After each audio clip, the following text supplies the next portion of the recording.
नाशिक शहरामध्ये ज्या दोन घटना घडलेल्या आहेत वर्षभरामध्ये, तर मागच्या घटनेमध्ये जी जुन्या नाशिकमध्ये झालेली होती आणि ही जी घटना आहे ती मुंबई नाक्याच्या हद्दीत झालेली आहे.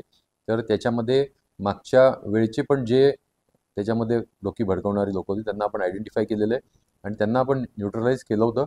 ह्या इन्सिडेंटमध्ये काही नवीन नावं आपल्याला समोर आलेली आहेत आणि ती आम्ही आता न्यूट्रलाइज त्यांना करतोय. त्यांच्यावर कारवाई होईल आणि पुढे ते पूर्ण सक्रिय राहणार नाहीत पुढे, याची आम्ही दक्षता घेऊ. सर तुम्ही म्हणाल की हे जे दर्गाचे जे ट्रस्टी आहेत तर ते पण त्या ठिकाणी त्यांना समजवायला गेले होते की आम्ही आमच्या मर्जीनी हे बांधकाम काढून घेतोय आणि तुम्ही याच्यामध्ये कायदा सुव्यवस्था प्रश्न निर्माण करू नका. पण त्यांनी पोलिसांवर आणि ट्रस्टींवर दोघांवर हल्ला चढवला आणि ही जी लोक होती ही बाहेरून आलेली होती, आजूबाजूच्या परिसरातली, आणि ते स्थानिक परिसरातले लोक त्यामध्ये नगण्य किंवा कमी होते. याच्यामध्ये जे ट्रस्टी आहेत ते मला एक दिवसापूर्वी भेटलेले होते आणि त्यांनी अशी भूमिका घेतलेली होती की हायकोर्टच्या निर्णयाप्रमाणे आम्ही ते जे काही स्ट्रक्चर आहे ते आम्ही आमचं काढून घेतो आणि आम्ही त्यांना सांगितलेलं होतं की तुम्ही तसं काढून घेताय तर आम्ही आमची काय हे नाही, तुम्ही काढून घ्या. त्यावेळेला त्यांनी कुठल्याही सुप्रीम कोर्टमध्ये ते गेलेले आहेत किंवा अशा प्रकारचं काही आहे काहीच सांगितलेलं नव्हतं. आणि त्या दिवशी रात्री जेव्हा घटना घडली तेव्हा दर्ग्याचे जे ट्रस्टी आहेत आणि काही प्रॉमिनंट समाजातली लोक आहेत हे त्या ठिकाणी प्रार्थना करून ते स्ट्रक्चर काढून घेण्याच्या तयारीमध्ये होते. त्याच वेळेला त्यांना दुसऱ्या एका मॉबनी अपोज करून ही घटना घडलेली आहे. त्यामुळे अशा प्रकारचं काही असतं तर त्या दिवशी त्यांनी जी आमच्याबरोबर मिटिंग केली तर त्यावेळेला त्यांनी ते सांगायला पाहिजे होतं, ते त्यांनी सांगितलं नाही आहे. आणि त्याचबरोबर त्यांनी ती स्वतःहून आम्ही काढून घेतो अशा प्रकारची भूमिका त्या ठिकाणी घेतलेली होती. याच्यामध्ये आपण जे 1400 ते 1500 लोकांना, इतर अज्ञात लोकांना आपण आरोपी बनवलेले आहेत, तर ते कोण लोक होते, त्यांचा रोल काय होता याचा तपास चालू आहे. आमचा प्राथमिक फोकस जो आहे हा दोन गोष्टींवर आहे. एक तर याच्यामध्ये कोणी लोकांना भडकवलेलं आहे ते महत्त्वाचे लोक, आणि त्याच्यानंतर कोण लोक या ठिकाणी आलेले होते आणि त्यांनी दंगलीत सहभाग घेतला. अशा प्रकारे दोन अँगल्सवर आम्ही काम करत आहे आणि लवकरच आपण त्याच्यामध्ये अरेस्टमध्ये आपण यशस्वी होऊ. सध्या परिस्थिती पूर्णपणे नॉर्मल आहे, पण खबरदारीचा उपाय म्हणून आम्ही त्या ठिकाणी बंदोबस्त ठेवणार. 1-2-3 दिवस बंदोबस्त त्या ठिकाणी राहील आणि स्थानिक नागरिकांना कुठलाही त्याचा त्रास होणार नाही किंवा त्यांच्या मुवमेंटला त्रास होणार नाही. अशा प्रकारे आम्ही फक्त बाहेरून कोण लोक येणार असतील तर त्यांना त्यांच्यापुरता आम्ही तो बंदोबस्त त्या ठिकाणी ठेवणार आहे. त्याला जे इनपुट्स मिळाले होते 2-3 दिवसापासून त्यावरच आपण वर्कआउट करून सगळी तयारी केलेली होती. आपण प्रिव्हेंटिव्ह ॲक्शन्स या ठिकाणी केलेले होते आणि हा जो काही आपल्याला इनपुट होता इंटेलिजन्सचा त्याच्यामुळेच आपण यशस्वीरित्या अर्ध्या तासाच्या आतमध्ये हे सगळं काबूमध्ये आणू शकलो. कारण लोक जमा होणं, कुठे जमा होणं, काय होणं हा स्पेसिफिक इनपुट जरी आपल्याकडे नसला तरी अशा प्रकारची घटना घडणार आहे आणि कुठल्या बाजूनी लोक येणार किंवा कुठल्या एरियात जमणार अशी ढोबळ माहिती आपल्याकडे होती आणि त्याच मुळे आपण त्या माहितीच्या आधारेच आपण सर्व नियोजन या ठिकाणी केलेलं होतं. प्रिव्हेंटिव्ह ॲक्शन्स केलेल्या होत्या, लोकांना ताब्यात घेतलेले होते, जे क्रिमिनल्स होते किंवा जे आमच्यावर संशय होता त्याच्यामध्ये आम्ही प्रिव्हेंटिव्ह ॲक्शन्स केलेल्या होत्या आणि मला वाटते त्याच्यामुळेच हा जो काही इन्सिडेंट आहे हा ज्या प्रकारे तो पुढे डेव्हलप झाला असता तो डेव्हलप न होऊन द्यायला आणि तो वीक राहायला आम्हाला यश आलं.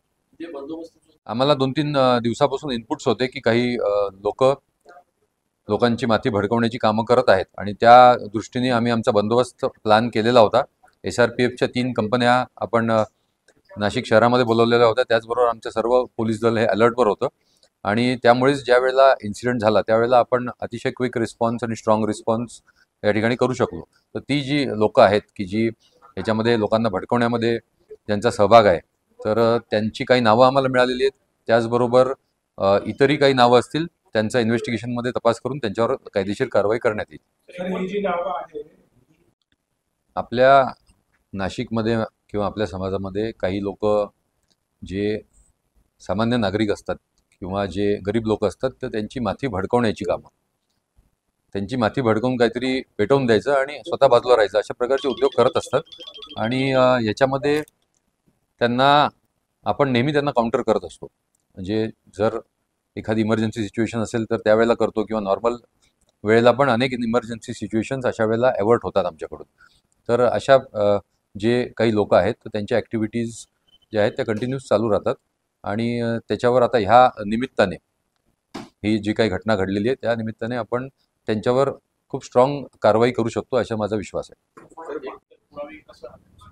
साधारण 1400-1500 लोक त्या ठिकाणी जमलेले होते. त्याच्यामधले ज्या वेळेला पोलीस त्यांना समजावायला गेले त्यावेळेला त्यांनी समजले नाही आणि त्यांनी दगडफेक चालू केलेली होती. पोलीसच्या 3 गाड्या फुटलेल्या आहेत. त्याचबरोबर 21 पोलीस अधिकारी आणि अंमलदार जखमी झालेले आहेत. तर याच्यामध्ये ज्या ज्या लोकांचा रोल आहे ते जे लोक त्या ठिकाणी आलेले होते तर त्या ठिकाणची चौकशी चालू आहे. जे लोक त्या ठिकाणी बघ्याच्या भूमिकेत असतील किंवा जे लोक आजूबाजूला राहणारे असतील ज्यांचा काही संबंध नाही आहे तर अशांना टार्गेट न करता जे खरोखर जे दंगेखोर आहेत किंवा खरोखर जे व्हायलन्समध्ये सहभागी होते अशांवर पोलीस डिपार्टमेंट कारवाई करत आहे. आम्ही हा जो काही तपास करतोय तो फक्त जे गुन्ह्यामध्ये इन्व्हॉल्ड आहेत तर त्या लोकांवर आम्ही कारवाई करणार आहे.